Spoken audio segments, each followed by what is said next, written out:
get my psycho-evil boss fired and take his job. So this happened a few years ago and I am sorry if it is long.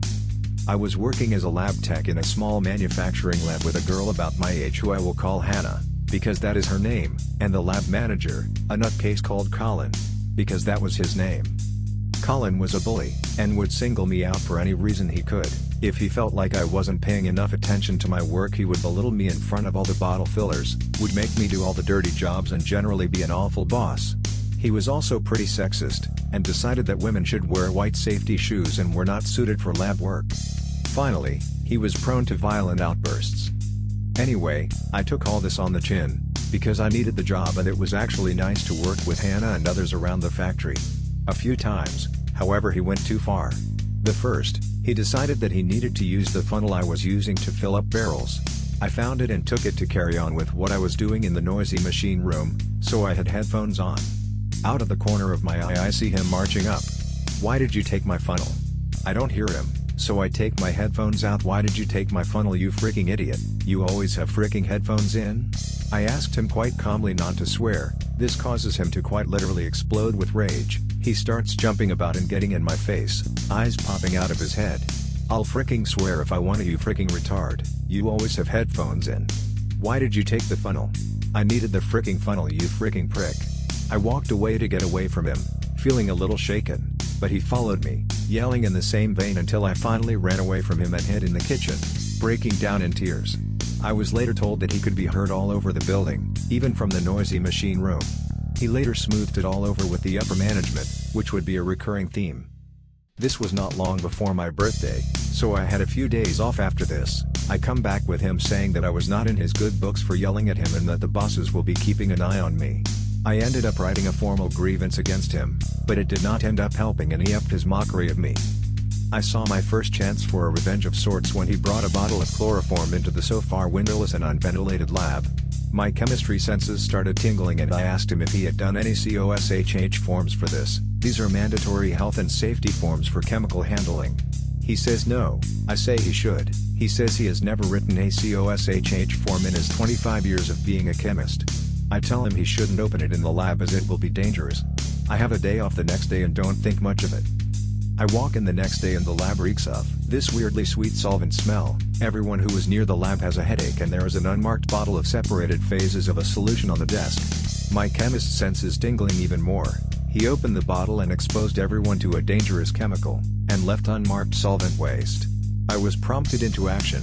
I print off a COSHH form, fill it in and show it to upper management.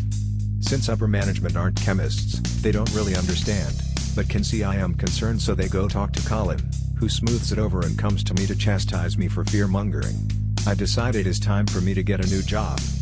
After a few interviews I managed to get a job offer at the university as a lab tech in their research labs for a little more money than I was currently getting, and most importantly I am finally free from Colin. About an hour after getting the confirmation email on my phone, the big boss comes down to ask me about a product that went out to our biggest client. They are complaining about the wrong flavor. I asked him about the batch code. I kept extensive batch code logs to the chagrin of Colin. He disliked it for some reason, and Big Boss tells me. I look it up and tell him that there is a note on it for a sanctioned flavor change.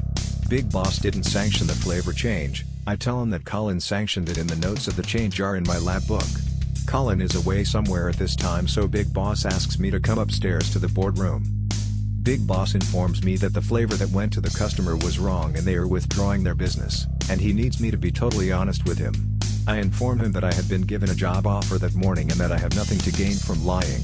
I tell him that I was told by Colin to change the flavor, and that I wrote the note in the lab book, which Colin signed off. He then got on the phone to Colin asking him to explain himself.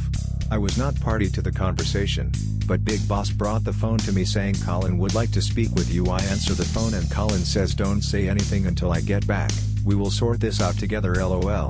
Okay Colin. Ladies and gentlemen, I sang like a canary. I told him about the bullying, the health and safety breaches and the unsanctioned flavor change. The fact that I had a good feeling that he had done none of the paperwork required of him as lab manager, which the other upper management guy corroborated with the COSHH form I had personally written. They then tell me that they would be dismissing Colin, but as a matter of policy and doing it right, they would be suspending us pending investigation, and to not answer any phone calls from Colin. Throughout the day I had 23 missed calls from him, various frantic voicemails and several text messages. He eventually came in 5 minutes shy of the end of the workday, telling me that I am not going home until we have sorted it out and that I need to tell him what went on before he faces Big Boss. The pleading tone, and the look on his face when I stonily told him, "I am going home, Colin, goodbye," will last in my memory forever. So I look forward to a morning of video games on paid suspension. I get a phone call around 11 a.m. to come into work. When I arrive I am whisked into the boardroom and told what went down by Big Boss and upper management guy. It turns out he tried to blame me for sanctioning a flavor change. This didn't fly with Big Boss, who had had enough of his shit by now. Colin then decides to blackmail Big Boss. As it turns out Colin had sourced a dodgy supply of flavor and had been putting it into the products, and that he would go to the press with what he had done. This resulted in Colin being dismissed with immediate effect and then escorted off premises by police. Big Boss then offered me a promotion with a £10,000 pay rise, since he decided that I can do a much better job than Colin did, which I took.